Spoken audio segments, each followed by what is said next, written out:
You are watching venom extractions from Malayan pit vipers. For each extraction, the snake is first caught by hand and picked up behind the head.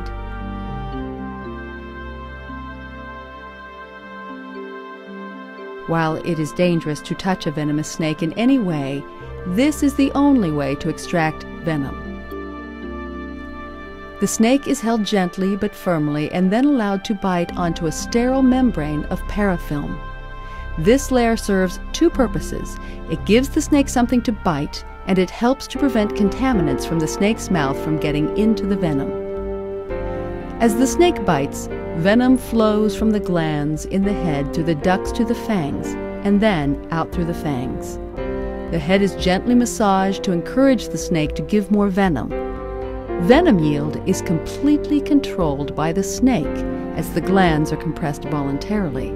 Touching the snake's head irritates it and generally results in a higher yield of venom without harming the snake. The venom runs down the funnel and is collected in a vial. After the extractions are over, the venom is frozen and then lyophilized. It is then stable and can be easily stored and shipped for use. Each individual snake can be extracted from once every 2 weeks.